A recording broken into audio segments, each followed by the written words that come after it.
Hello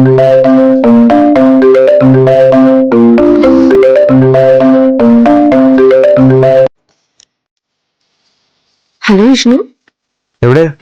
ഞാൻ ഇവിടെ വീട്ടിൽ തന്നെയുണ്ട്. ഓ, എന്താ പരിപാടി? മമ്മിയും കാതറിനും കൂടി പുറത്തോട്ട് പോയി. ഞാൻ ദേ ഇവിടെ ബുക്സും വായിച്ചോണ്ടിരിക്കുന്നു. എന്നാ ഞാൻ ഇങ്ങോട്ട് വരട്ടെ, നമുക്ക് എന്തെങ്കിലുമൊക്കെ മിണ്ടി പറഞ്ഞിരിക്കാം. അയ്യടെ മോനെ, അത് മനസ്സിലങ്ങ് വെച്ചാ മതി. എന്റെ മോനിപ്പോ ഇവിടെ വന്നാലേ ഒരു മിണ്ടലും പറച്ചിലും നടക്കില്ലെന്ന് എനിക്കറിയാം. അതുകൊണ്ട് എന്റെ മോൻ നല്ല കുട്ടിയായി അവിടെ തന്നെ ഇരുന്നാ മതി. ഞാനൊന്നും ചെയ്യാതെ രണ്ട് കൈ കെട്ടി നിന്നോളാം, പോരെ? ഞാൻ വരുവാണേ. അയ്യോ വിഷ്ണു വരല്ലേ, കട്ട് ചെയ്തല്ലോ.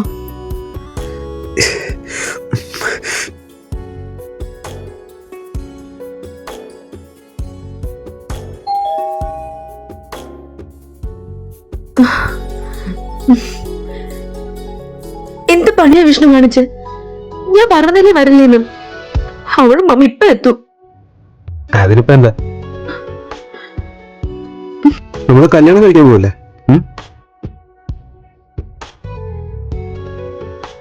അല്ല, നീ ഇത്രയായി എത്തിയോ? പിന്നെ വരണ്ടേ? ഇങ്ങനൊരു അവസരം കിട്ടുമ്പോ പിന്നെ അതോടെ 100-110 പോന്നു. എന്താ അവസരം?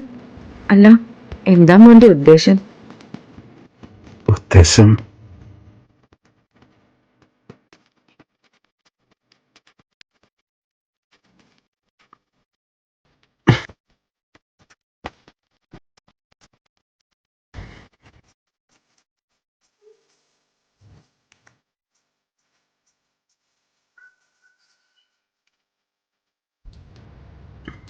നിന്റെ ഈ മനോഹരമായ കഴുത്തില് ഈ കുരിശുമാല വേണം. നല്ല ഏതെങ്കിലും മാല ഇട്ടൂടെ?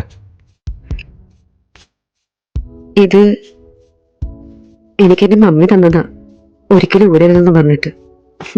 ഞങ്ങളുടെ രക്ഷയാ ഈ കൊന്ത.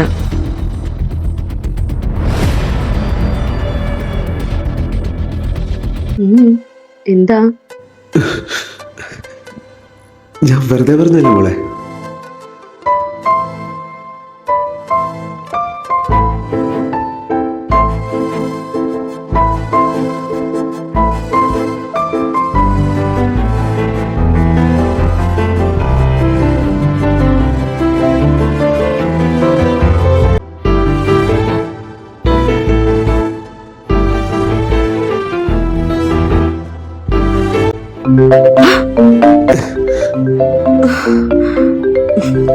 മമ്മിയായിരിക്കും.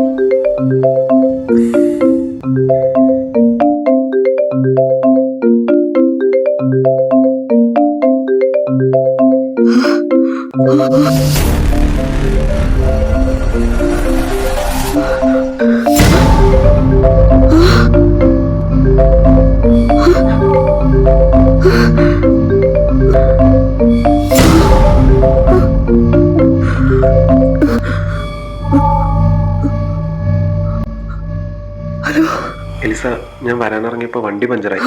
തന്റെ ആഗ്രഹം പോലെ നടന്നല്ലോ. ഇനി ഇതിന്റെ പണി നോക്കട്ടെ. അവിടുത്തെ പണി പിന്നെ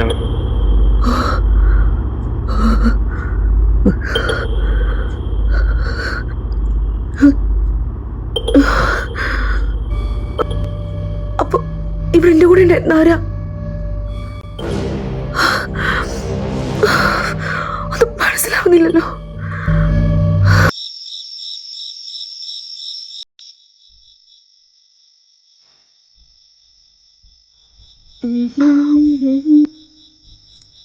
എടി, എനിക്ക് നിന്നോടൊരു കാര്യം പറയാനുണ്ട്.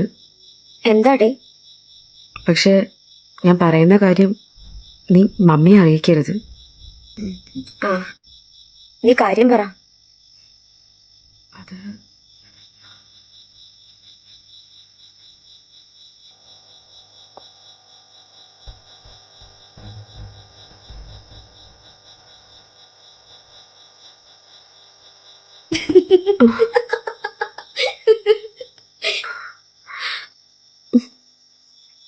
നീ എന്താ ഇരുന്ന് ചിരിക്കുന്നേ? ചിരിക്കാതെ? ഇതൊക്കെ കേട്ടപ്പോ ചിരിക്കത്തില്ലേ? ആവശ്യത്തിന് നിന്റെ ഓരോ തോന്നല്. എടി ഇതൊന്നും എന്റെ തോന്നലല്ല, ശരിക്കും നടന്ന സംഭവമാ. ഈ വീട്ടിൽ എന്തോ പ്രശ്നമുണ്ട്. 2 ദിവസമായി ഞാൻ ശ്രദ്ധിക്കുന്നു. മൊത്തത്തിലൊരു നെഗറ്റീവ് ഫീല്. നിന്റെ തലയ്ക്കാ കുഴപ്പം, അല്ലാതെ ഈ വീടിനല്ല. റിസർച്ചിന്റെ പേരും പറഞ്ഞ് ഉള്ള എല്ലാ പുസ്തകവും വായിച്ചു കൂട്ടി ആവശ്യക്കാരെല്ലാം ചിന്തിച്ചു കൂട്ടും. എന്നിട്ട് ഓരോ തോന്നും. എടി സത്യമാടി, ഞാനിത് നിന്നെ ഇങ്ങനെ പറഞ്ഞ് വിശ്വസിപ്പിക്കുമെന്ന് എനിക്ക് അറിയത്തില്ല. എനിക്ക് മനസ്സിലായി. നീ ആ ലൈറ്റ് ഓഫിക്ക് വന്ന് കിടന്ന് ഉറങ്ങാൻ നോക്കും. എനിക്ക് ഉറക്കം വരുന്നു.